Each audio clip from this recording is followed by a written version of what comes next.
To Africa Update on Channel Africa. My name is Nhlanhla mahlangu, standing in for Lulu Gabu. A land dispute in northern Ghana has killed at least 31 people and displaced nearly 50,000 others. The conflict, which started last month, has forced more than 13,000 Ghanaians to seek refuge in neighboring Cote d'Ivoire.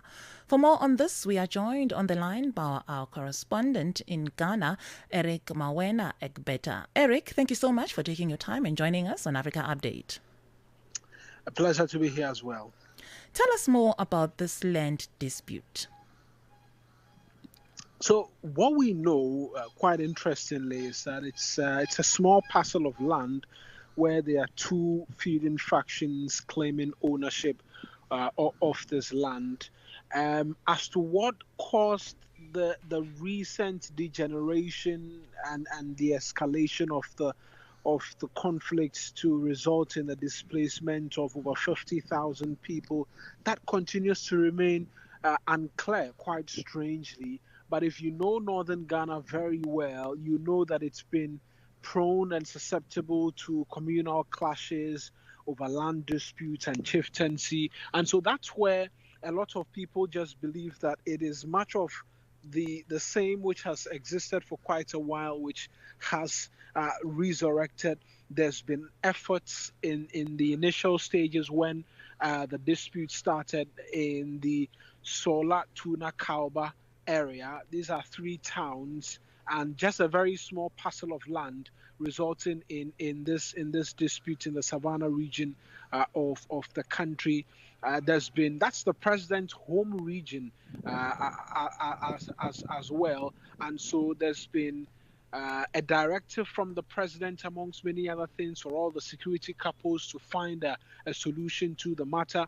In fact, somewhere last week, just before the month of August ended, all the top security chiefs, including the Interior Minister, the IGP, the Chief of Defense Staff, and all respective security heads were in the township seeking to get an understanding as to what's happened and proper solutions as to what can be done. We haven't seen a lot of the action outside of a reinforcement of the police presence, but if you know the entire landscape, the roads are not so great, and so it hasn't aided in helping the police to be able to cover as much ground as they can, in terms of surveying the area. There was an initial curfew which was announced, a 6 to 6 curfew. That doesn't appear to have done much in terms of being able to help the situation, and that's why we're seeing a lot more of persons fleeing the area. In fact, last week thereabout, when some of the persons were fleeing aboard a canoe from one of the towns, they unfortunately drowned, and so the death toll is well in excess of the 30 that you mentioned as well. But official figures are yet to come through. But every now and then, we get reports from up there that somebody may have died as a result of that conflict, and now we know that 13,000 plus individuals are in a neighboring Ivory Coast. The Interior Minister says that the Ghanaian authorities are in touch with the Ivorian counterparts, and that's why they have that number. I'm sure there'll be a ratification of a lot more of persons who are fleeing the conflict to Ivory Coast seeking shelter, amongst many other things. Now, Eric, as we head to the news headlines, what do we know about the private developer who brought the piece of land, and what have authorities done to try and restore calm so far?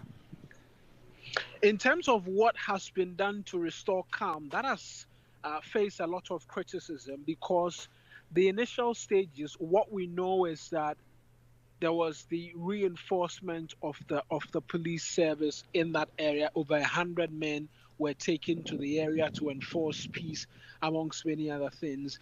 A lot of analysts and a lot of Ghanaians have been critical of the efforts by the Ghana Police Service and the Interior Ministry, because there was just a by-election on the 2nd of September, and over 5,000 police personnel were deployed to police that by-election.